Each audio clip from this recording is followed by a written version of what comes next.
Ég ætla að fara núna yfir viðhald á garðhúsgögnum. Þau verða oft ansi ljót og grá og skítug, en það er hægt að fá þau alveg eins og ný. Ég er hérna með borð sem ég er búinn að taka og ég er búinn að nota á þetta bæði hreinsiefni og efni sem lýsir upp viðinn og síðan er ég búinn að bera á þetta.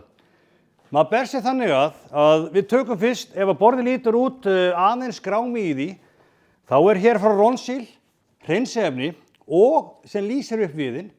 Við berum þetta einfaldlega á, látum þetta liggja í smá tíma, síðan hjálpum við til, tökum skrúbb og skrúbbum, síðan skólum við þetta með vatni.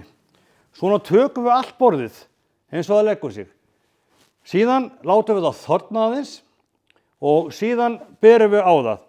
Við erum með tvenns konar efni, annars vegar jötun benarolíu, mjög endingarmikið og gott efni, er með ljósfilter þannig að gránar síður.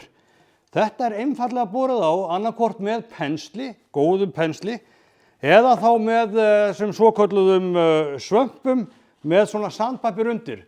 Þetta er bara pottasvampur. En við nuttum viðinn, berum á í leiðinni, þannig að það ívist aðeins í jónum og berst vel á.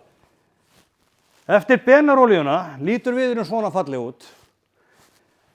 Og svo erum við með mjög skemmtilegt efni hérna frá Ronseal, alveg nýtt á markaðnum, hjá okkur. Við vorum að byrja með þetta núna. En þetta er bæði með efninu í og síðan erum við með pensilinn hérna í lokinu, ef hægt er að kalla þetta pensil.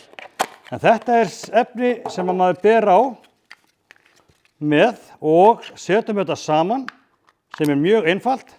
Skellum þessu saman, þrýstum þessu upp á og þá er þetta tilbúið. Síðan tökum við efnið, hellum því í lokið og byrjum síðan að bera á. Dýfum bara vel ofan í og berum svo á, nuttum þessu vel inni í liðinni og þá mun þetta líta út svona fallegt eins og er hér. Þannig að það er mjög einfalt, þó að virðist stundum flókið, þá er það mjög einfalt að taka í gegn svona garðhúsgögn. Sjáu þið muninn frá því að vera gráminn og yfir það að vera æðislega flott og fínt. Ef við værum með enn meiri gráma í þessu eða skít og óhreinindi sem hafa komið á þetta, þá þurfum við að grípa hérna og nota jötun kraftvask til þess að hreinsa það upp fyrst. Blöndum það 1:20 í vatni, látum það liggja á í smá tíma, skrúbbum og síðan skólum við af með vatni. Og síðan förum við í það ágerð sem við talaðum á hann. Ef þið þurfið fleiri upplýsingar um þetta, þá farið bara inn á húsa.is eða bara í næstu verslun Húsasmiðjunnar og talið við starfsfólkið þar.